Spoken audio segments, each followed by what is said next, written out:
Olá, crianças, tudo bem? Vamos para agora o nosso quarto vídeo de matemática, página 62. Vamos, no foco da leitura, vamos analisar mais uma campanha de conscientização. Vamos lá?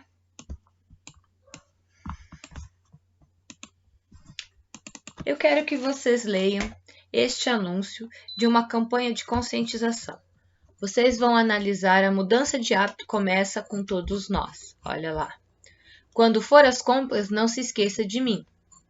Lembre-se sempre de usar sua sacola reutilizável.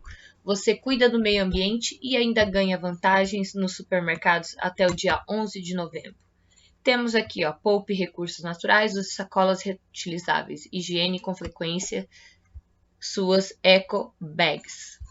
Então, gente, aqui estamos vendo um anúncio de conscientização sobre a questão de não usar aquelas sacolas plásticas do supermercado, e sim ter uma reutilizável, que você pode estar sempre carregando ela. E aqui na questões, vamos lá, questão número 2. Que gênero textual é esse? Estamos falando de que gênero, gente? De anúncio de uma campanha de conscientização. Esse é o tópico desse nosso capítulo principal, tópico principal. Exercício 3. Onde é comum encontrar textos desse gênero? Aonde a gente sempre vê isso? Pode ser em lugares públicos, lugares de grande circulação de pessoas, vemos nos jornais, revistas, na internet, não é verdade? Cartazes. Exercício 4. O que a imagem retrata? Sobre o que ela está falando? Descreva com suas palavras. Aqui é com vocês, gente. A imagem retrata o quê? O que vocês conseguem observar aqui? Vemos uma mulher com uma sacola. E essa sacola é o quê? Ela é descartável, reutilizável. E o que mais que está falando? Escrevam com as suas palavras. Exercício 5. No texto, lemos: a mudança de hábito começa com todos nós. Que hábito o texto está sugerindo que mudemos? O texto sugere qual hábito que a gente sempre tem? De utilizar sacolas plásticas. A gente vai lá no mercado e cata um monte de sacolinha, vai colocando as coisas e traz para casa. Então, o que ele quer que a gente muda? Pare de fazer isso e substitua as sacolas plásticas por uma que dê para utilizar sempre, reutilizável. Releia agora a frase que acompanha a imagem. Lembre sempre de usar sua sacola reutilizável. Por que as pessoas precisam ser lembradas de usar sacolas reutilizáveis? Por quê, gente? Pensem um pouco. Bom, na minha opinião, é porque as pessoas têm o costume de sempre estar usando sacolas plásticas, né? Que entregam no supermercado. Por isso, elas sempre esquecem de usar suas próprias sacolas, assim, evitando o desperdício que essas sacolas plásticas do supermercado, elas acabam indo para os oceanos, as pessoas às vezes não fazem o descarte correto dos lixos recicláveis e acaba indo para o meio da natureza. Na letra B, como essa imagem é reforçada na imagem? Como essa mensagem é reforçada na imagem? Vamos dar uma olhadinha aqui. Como que ela é reforçada? Olha o que acontece. Por um balão de diálogo aqui, que quem está falando? A sacola, ok? A mensagem é reforçada com um balão de diálogo que a sacola reutilizável diz, né? A fala dela. Na letra C, qual é o sentido dessa frase? Que sentido ela tem? Ela está fazendo o quê? Ela está ordenando, ou ela está pedindo, ou ela está aconselhando? O que vocês acham que ela está fazendo? Quando for às compras, não se esqueça de mim. Lembre-se sempre de usar sua sacola reutilizável. Então, o que parece? Essa frase é um pedido ou uma ordem, um desejo? O que vocês acham? E lembre-se, como eu falei, maior parte desses anúncios de campanha de conscientização sempre estão no modo imperativo. O que é o modo imperativo? Na letra D, a qual modo verbal está relacionado? Olha eu dando dica. Letra E, quem é o sujeito dessa ação? É a sacola ou a mulher? Ou o pronome você, que se refere ao leitor? Quando ela fala naquela frase ali, quando for às compras, não se esqueça de mim. De quem que a gente... Nem sempre o sujeito está expresso na oração. Lembra que eu falei para vocês que existe o sujeito oculto? Com quem que ela está falando aqui, ó? Na frase aqui, ó, também. Lembre-se sempre de usar sua sacola reutilizável. Com quem? Quem é o sujeito? Com quem que estamos falando? Com a sacola, com a mulher, ou o anúncio está falando com você? Ou seja, nós, com o leitor. Exercício 8. Agora, observe esta imagem. Analisem a imagem e respondam a letra A. Qual é a relação da imagem com a frase? Quando for às compras, não esqueça de mim. A imagem é o quê? O que é isso aqui, gente? É uma sacola reutilizável, que não deve ser o quê? Que não deve ser esquecida, né? Na letra B, como é a expressão do rosto que está na sacola? Ela tá triste? Ela tá feliz? Ela tá apaixonada? Como é que ela tá? Qual que é a expressão que indica? Que ela é simpática, que ela é chata. No exercício 9, qual é o objetivo desse cartaz? Qual é o objetivo desse anúncio? É incentivar a população a fazer o quê? Ok? Vamos aqui. Gente, vamos falar sobre as formas de palavras prefixos e sufixos. Gente, o que é prefixo? Prefixos são palavrinhas que a gente coloca na frente de palavras primitivas, que aí formam uma palavra derivada. Os sufixos que a gente já estudou é a mesma coisa, só que ela é no final da palavra primitiva. Ó, quer ver? Vamos ensinar vocês. Releia esta frase. Lembre-se sempre de usar a sua sacola reutilizável. Qual é o significado de reutilizável? Vamos procurar no dicionário, tá? Vocês vão descobrir o que significa. A palavra reutilizar tem prefixo e sufixo. Observe. O prefixo é o que sempre vem antes da palavra primitiva. E o sufixo é o que vem depois da palavra. É colocado no final o sufixo e o prefixo no início da palavra. Olha aqui. Re é prefixo, que significa repetição. Utilizes. Aí tem o ável, que é o sufixo, possibilidade de praticar ou sofrer uma ação. Prefixo é o elemento colocado na frente de uma palavra e o sufixo é o elemento colocado no final de uma palavra. A gente está vendo isso também em caligrafia, que a prof pegou e vai postar. A aula dessa semana é um pouco sobre isso, tá?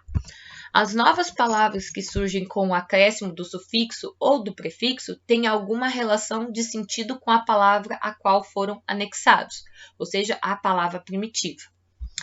Assinale as palavras que contêm prefixos. Então, vamos lá. Olha aqui, amigo, tem. Ó, lembrando que prefixo vai ser na frente da palavra, ó, tá? Amigo, aqui, ó. Inimigo, olha aqui, inimigo tem o in, que é antes de amigo, que foi anexado. Então, inimigo também é um prefixo. Observem no início das palavras. Por exemplo, aqui, ó, incapaz. Nós sabemos que existe a palavra capaz. Então, foi acrescentado uma palavrinha na frente, que é o in. Nossa, desculpa, gente. Então, o in é o prefixo. Então, essa palavra tem prefixo. Felicidade. A gente sabe que existe a palavra felicidade. Se tivesse um infeliz aqui, se tivesse um in aqui, a gente saberia que era prefixo, mas felicidade é a palavra primitiva. Mudança. Mudança. Também sabemos que é uma palavra, nós já conhecemos a palavra mudança e não tem nada anexado aqui. Desleal. Desleal. Olha aqui, tem o des, que junto com o leal. Então, é um prefixo. Prever. Olha aqui o verbo ver e foi colocado um prefixo. Hipermercado. Nós conhecemos a palavra mercado. Então, foi acrescentado um prefixo hiper. Reler. Olha o verbo aqui, ler. Foi colocado um prefixo, então também é. Olha aqui, ó, felicidade, ó, feliz. foi colocado o in, prefixo, virando a palavra derivada infeliz. Descolorir. Nós conhecemos a palavra primitiva colorir. Olha aqui o desanexado. Jornal, nós sabemos que é escrito dessa forma, que não tem alteração. Ok? Agora aqui, assinale as palavras que contêm sufixo, ou seja, vai estar algo anexado no final da palavra. Por exemplo, marinheiro, que vem de marinha. Aí foi colocado aqui, ó, eiro. Então, ele é. Felicidade é você estar. Olha aqui.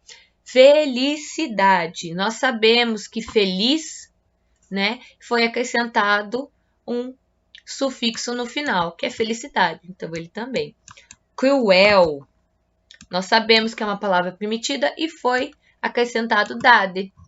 Então, também é. Cadeirinha. Não tem cadeira, que foi anexado o prefixo inha. Olha o diminutivo aí que vocês já aprenderam. Então, ele também é. Aí, vocês vão tentar aqui também. Olha só, vamos lá. Ai, tá difícil. Ó. Temos dentista. Nossa, não sei o que tá acontecendo. Mania, cadeira, pôr do sol, né? Olha aqui, dente, foi colocado ista. Lembra que a gente aprendeu sobre o sufixo que dá uma ocupação, uma profissão? Dentista. Sombrinha, olha o diminutivo. Infeliz, olha lá. Dublagem, lembrança. Dubla com gen e lembrança também. Ok? Analisem e vejam. Qualquer coisa podem estar pesquisando. Vamos falar sobre palavras compostas. Vocês conhecem palavras simples e temos também as palavras compostas. Leia as palavras a seguir. Arco-íris, cachorro-quente, guarda-roupa, pé de moleque. Vocês vão ler as outras palavrinhas, todas. Encontre uma característica em comum entre elas. Converse com o professor e os colegas sobre isso e registre a conclusão que chegar. Bom, eu quero que vocês escrevam o que vocês acham que elas têm em comum e durante a live nós vamos conversar para ver se concordamos com os termos que cada um escreveu, ok? No exercício 5, agora observe estas outras palavras. Olha só, podem ver que são palavras que, quando elas se juntam, formam uma palavra derivada. Elas são formadas pela união de outras palavras, o que as diferencia das palavras da atividade 4. Qual que é a diferença dessas daqui para essas? Eu quero que vocês pensem, analisem, cheguem à sua conclusão, ok? Eu quero que vocês analisem e coloquem com as palavras de vocês. Juntos, durante a live, nós vamos conversar e vamos entrar num acordo para ver se estavam corretos ou não. Mas analisem uma coisa que eu quero que vocês vejam. Essas palavras, mesmo elas estando dessa forma aqui, ó, são palavras formadas, tem uma união entre elas, entre a união de outras palavras, né? São palavras que se unem e formam outras. E essas daqui, olha só, tem alteração dessa para essas aqui se alteram na escrita? E essas se alteram? Então, tem aí uma diferença. Umas, quando se juntam, se alteram, né? Mudam a parte escrita, né? E essas daqui, elas mudam na parte escrita e na fonética, que é a pronúncia. Tem diferença dessas para essas? Quando eu leio essas, a fonética, né, a pronúncia muda? E essas aqui mudam? Então, vocês têm que analisar tudo isso. Se na fonética, na pronúncia, né, quando a gente pronuncia, ela altera com esse auxílio. E se quando está escrita, e na escrita elas alteram? Vão analisando esses pontos. Que isso chama-se de justaposição. O que é justaposição? É o processo em que os elementos da composição de uma palavra não sofrem alteração fonética, que é na pronúncia. Chama-se de aglutinação quando pelo menos um dos elementos formadores sofrem alteração. São dois elementos, seja na natureza gráfica, ou seja, na escrita, ou na fonética, na pronúncia. Então, justaposição é quando eu pego palavras e junto elas e elas não têm alteração, nem na escrita e nem na pronúncia, né?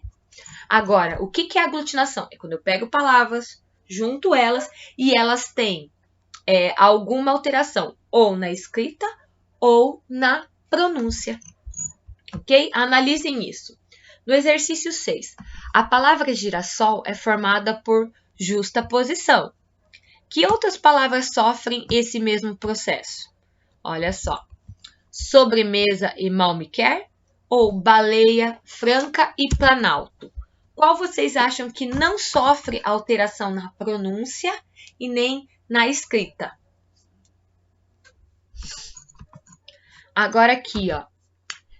No exercício 7, a palavra embora é formada pela aglutinação, ou seja, junção entre em, boa e hora.